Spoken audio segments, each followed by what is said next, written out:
চোখ ধাঁধানো গয়না আর আসবাব। কিন্তু জানেন কি, এগুলো বানানো হয়েছে সব মাছের হাড় ও আঁশ দিয়ে। ভাবতে অবাক লাগলেও কেনিয়ার কিসুমু শহরের ৭২ বছর বয়সী নোরাহ আগওয়াতা মাছের ফেলে দেওয়া বর্জ্যকে রূপ দিচ্ছেন অপূর্ব শিল্পকর্মে, যা একদিকে পরিবেশ রক্ষায় ভূমিকা রাখছে, অন্যদিকে সৃষ্টির নতুন দিগন্ত খুলে দিচ্ছে। কিসুমুর বাজার ও আবর্জনার স্তূপ থেকে সংগ্রহ করেন মাছের হাড় ও আঁশ, যা পরে নিজের কর্মশালায় রূপান্তরিত করেন অসাধারণ গয়না আর আসবাবে। নোরা জানান, কোভিড-19 মহামারীর সময় তিনি এই উদ্যোগ শুরু করেন। তখন চারপাশ নোংরা হয়ে গিয়েছিল, কারণ মাছ বিক্রেতারা বর্জ্য যত্রতত্র ফেলছিলেন। তিনি চিন্তা করেন, এই বর্জ্য যদি সঠিকভাবে ব্যবহার করা যায় তাহলে একদিকে রক্ষা পাবে পরিবেশ, অন্যদিকে তৈরি হতে পারে নতুন আয়ের উৎস। সেখান থেকেই শুরু।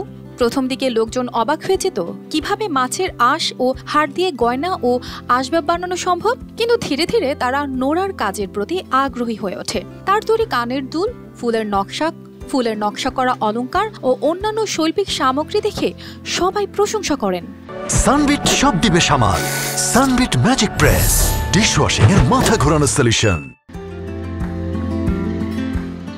এখন তিনি ১৫ জন তরুণকে সঙ্গে নিয়ে কাজ করছেন, যারা তার সাথে এই উদ্যোগকে আরো বড় পরিসরে নিয়ে যেতে সাহায্য করছে। তবে চ্যালেঞ্জও কম নয়। নোরা বলেন, Some of the challenges I have, it is how to handle the fish bones because it breaks. So when you went to collect, মাছের হাড় সংগ্রহ ও প্রসেসিং করা বেশ কঠিন, কারণ এটি সরাসরি হাতে ধরলে কেটে যাওয়ার আশঙ্কা থাকে। কিন্তু তিনি ও তার দল ধৈর্য নিয়ে কাজ করে চলেছেন, কারণ তারা বিশ্বাস করেন এই কাজ শুধু জীবিকার জন্য নয়, প্রকৃতির জন্য দরকারি।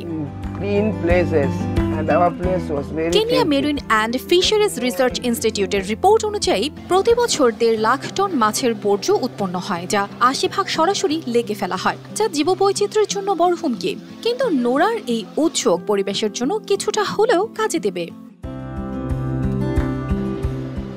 অর্পিতা জাহান, RTV।